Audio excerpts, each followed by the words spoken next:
yo creo que es como en la clave, ¿no? En la vida, ¿no? Lo que uno lo jalona, lo que le dice hoy, por qué salir adelante y por qué levantarse. Digamos que cuando yo estuve en la selva, nada me ayudaba a levantarme porque un día era igual que el otro. Por la misma depresión, por la misma situación, es una cosa muy fuerte.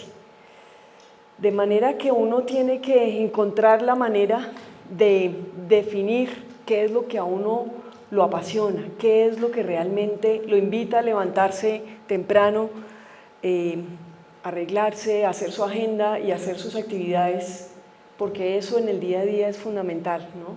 Entonces, yo no podría decirles en qué momento, fue algo como que surgió, pero yo les diría que a mí el gran propósito que surgió después de todo el tema del secuestro es la necesidad de salvarle la vida a mi hijo, y eso fue un motor enorme, enorme porque entonces yo me levantaba muy temprano y hacía mi agenda como si estuviera en Bogotá, es increíble, ¿no? Entonces, ¿por qué les digo esto? Porque yo era una persona muy organizada, vivía con el tema del reloj, y el tener todo el tiempo sin tener agenda me estaba generando un conflicto existencial enorme. Entonces yo, que estaba soñando en la libertad, dije, el día que yo vuelva, tengo que tener la capacidad para poder reincorporarme al mundo del trabajo. Y la única manera es que yo trate de hacer mi jornada como si estuviera en la vida normal. Entonces, ¿qué hacía? Me levantaba y estaba lista para escuchar las noticias las veces que la podía escuchar, entre 5:30 y 6 de la mañana, porque después se iba en la onda.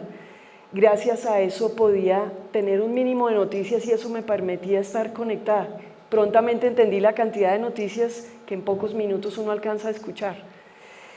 Y luego hacía un poco de ejercicio, caminaba, pues no teníamos mucho espacio, pero caminaba muchas veces de un lado para el otro, entonces eso me mantenía en estado físico.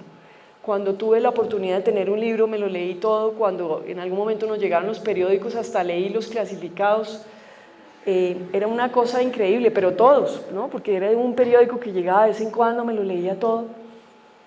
Cuando tuve la oportunidad de bordar, bordé. Cuando tuve la oportunidad de pintar, pinté. Y cuando ya no tuve ni papel, ni lápiz, ni nada, pues pensaba en mi hijo y dije, yo quiero ser una buena mamá para mi hijo. Y las mujeres desafortunadamente tenemos la fama de que no somos buenas en matemáticas. Hija, y a mí no me va a pasar eso, mi hijo me va a poder preguntar por las tablas y tal. Y yo tenía algunos compañeros de cautiverio que eran incluso ingenieros. Entonces me puse a hacer raíces cuadradas. Al principio empecé con 2 o 3 números y luego hacía 10 números y me gastaba toda la mañana y salía con dolor de cabeza. Y después la prueba, ¿no? Y eso fue un ejercicio fantástico, tanto que los compañeros míos se quedaban aterrados que yo hiciera eso, ¿no? Porque ellos a veces en la primera o la segunda ya les parecía hartísimo y lo desechaban.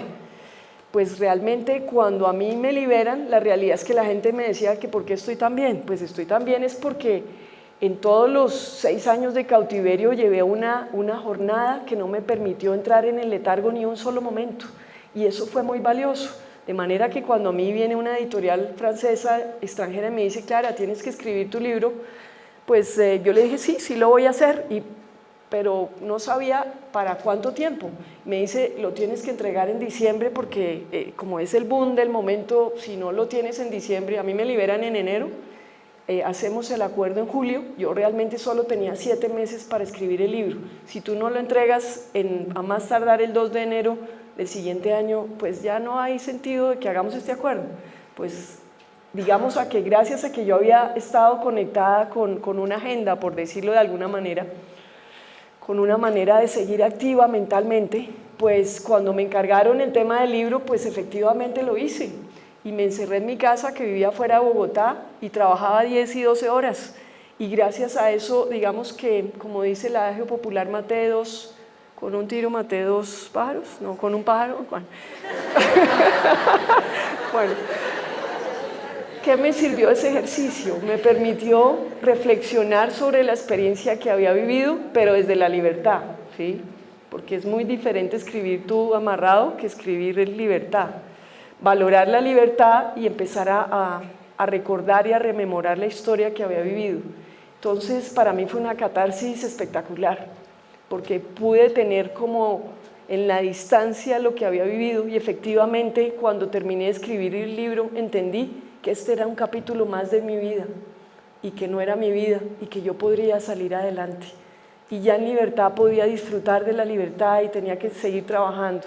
De manera, por eso es que les digo que me sirvió para dos efectos. Uno, poder reincorporarme al mundo laboral, poder hacer esa catarsis emocional, porque después de que uno lo libera físicamente, el mayor esfuerzo, y es como en las tusas que decía Isabel, es liberarse emocionalmente de eso que uno tiene, ¿cierto? Entonces mi mayor desafío era romper mis cadenas mentales, romper el odio, romper la melancolía, romper la depresión, romper todos esos sentimientos negros y oscuros que yo ni les quiero seguir enumerando, que uno sale contra esta gente y contra el mundo y contra todo, porque ha estado 6 años, pues en el infierno más grande. Entonces hay que hacer un esfuerzo emocional muy grande para poder liberarse de todo aquello. Entonces el libro, a pesar de que yo venía con buen ánimo, me ayudó a tener claro, perdón la redundancia, de que eso había quedado allá. Era un capítulo de mi vida que yo había cerrado.